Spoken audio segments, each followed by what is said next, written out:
রাধে রাধে বন্ধুরা, কেমন আছো তোমরা সবাই? তোমাদের সাথে একটা নতুন রেসিপি নিয়ে চলে এসেছি। দেখো, নতুন আলু আমি কেটে ধুয়ে রেখেছি আর তেল গরম করে আলুগুলো ছেড়ে দিলাম।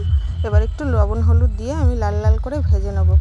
কি রেসিপি করছি তোমাদের সাথে এখনই শেয়ার করছি না, বলছি না, তোমরা পুরো ভিডিওটা দেখতে থাকো। ভিডিওটা ভালো লাগলে তোমরা অবশ্যই শেয়ার করে দেবে, কমেন্ট করে দেবে, লাইক করে দেবে। তোমাদের একটা কমেন্ট কিন্তু আমার কাছে খুবই মূল্যবান। ভালো লাগলে অবশ্যই চ্যানেলটিকে সাবস্ক্রাইব করে দেবে, আর যারা ফেসবুকে দেখছো তারা কিন্তু ফলো করে দেবে। দেখো, এখানে পেঁয়াজ, আদা, রসুন, শুকনো লঙ্কা, জিরে আমি কিন্তু নিয়ে নিয়েছি, এটা পেস্ট করে নেব।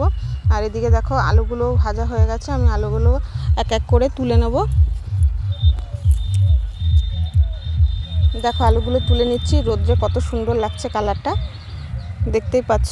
কি দিয়ে করছি সেটা তোমরা দেখতে থাকো, তাহলেই জানতে পারবে যে আমি কি দিয়ে রেসিপিটা করতে চলেছি। আর এদিকে আমি আলুগুলো সব তুলে নিয়েছি এক এক করে। এবার কড়াইতে গরম মশলা দিচ্ছি না আমি, কিন্তু তোমরা চাইলে দিতে পারো, তেজপাতা দিতে পারো। আমি শুধু এখানে গোটা জিরে ফোড়ন দিয়েছি। এবার আমি কুচনো পেঁয়াজগুলো এর মধ্যে দিয়ে নেব, দিয়ে আমি লাল লাল করে ভেজে নেব। আমি কিন্তু এখন একটা সুন্দর পরিবেশের মধ্যে বসে বসে তোমাদের ভিডিওটা এডিটিং করছি।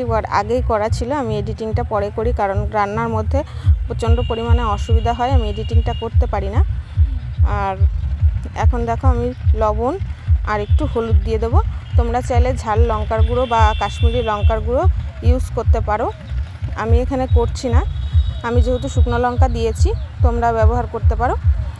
দেখো আমি ভালো করে এবার কষিয়ে নেব। নুন হলুদটা কষানোর পরে আমি এই যে মশলাটা করে রেখেছি, এবার মশলাটাকে দিয়ে দেবো। এখান থেকে নানা রকম গাড়ি ঘোড়া যাচ্ছে, এডিটিং করছি বলে একটু আওয়াজ হচ্ছে, তোমরা একটু ম্যানেজ করে নিও। দেখো আমি এবার এই মশলাটাকে দিয়ে কষিয়ে নেবো ভালো করে। যত মশলা কষাবে মশলার টেস্ট বাড়বে। এই দেখো এই কষানো হয়ে গেছে, আমি এবার আলুগুলো দিয়ে দিচ্ছি। আলুগুলো দিয়ে আমি ভালো করে কষিয়ে নেব। আলুগুলো দিয়ে কষানো হয়ে গেলে আমি এর মধ্যে সোয়াবিন আগের থেকে সেদ্ধ করে জল ঝরিয়ে রেখেছি, সেই সোয়াবিনগুলো দিয়ে দেব। কেমন লাগছে তোমাদের রেসিপিটা অবশ্যই আমাকে কমেন্টের মাধ্যমে জানাবে।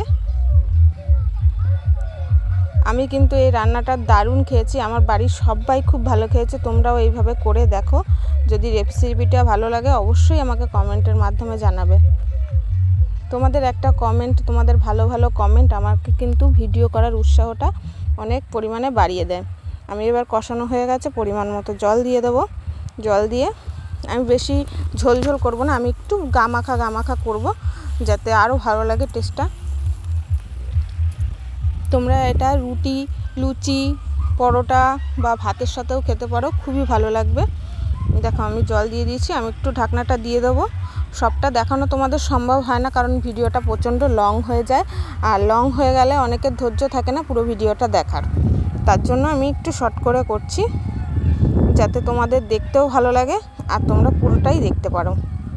দেখো এবার আমি তরকারিটা ফুটে উঠলে আমি কিন্তু এর মধ্যে ধনে পাতা দিয়ে দেবো।